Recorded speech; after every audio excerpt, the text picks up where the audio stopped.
மக்களே, தமிழ்நாடு அரசு போக்குவரத்து கழகத்தின் சார்பாக விடப்பட்டுள்ள எலெக்ஷன் எக்ஸ்பிரஸ் 2026இல் பாமக நிறுவனர் ஐயா ராமதாஸ் அவர்களுக்கும் அவருடைய மகனான அன்புமணி அவர்களுக்கும் இருவேருக்கும் கருத்து வேறுபாடுனா கண்ணாபின்னமான சண்டை. அது என்னென்னா குடும்ப சண்டை தான். குடும்ப அரசியல் கிடையாதுன்னு எல்லாமே குடும்ப அரசியல் தான்.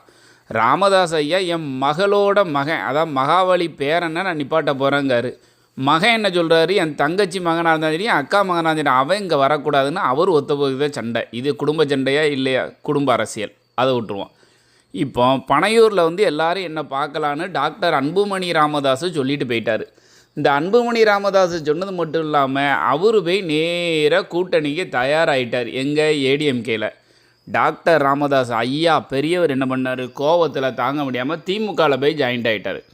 இப்போ என்ன பண்ணுறாரு, என் மகன் அன்புமணி எந்த தொகுதியில் இருக்கானோ அந்த தொகுதியில் காடு வெட்டி குருவோட மகனை கொண்டு நான் கேண்டிடேட்டாக நிப்பாட்ட போகிறேங்காரு.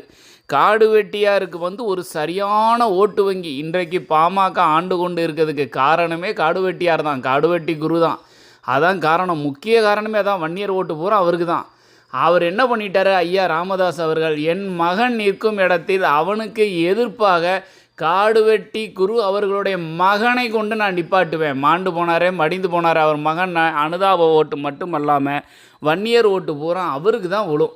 அதெல்லாம் மனசில் வச்சு சொன்ன உடனே டாக்டர் அன்புமணி ராமதாஸ் ஆடி போயிட்டார். அவங்க அம்மாவுக்கு ஃபோன் அடித்து புலம்பியிருக்கார். ஏம்மா, அப்பாவை கொஞ்சம் அமைதியாக இருக்க சொல்லுங்கள், ரொம்ப டார்ச்சர் பண்ணுதாருன்னு சொல்லிக்கிட்டு இருக்கார்.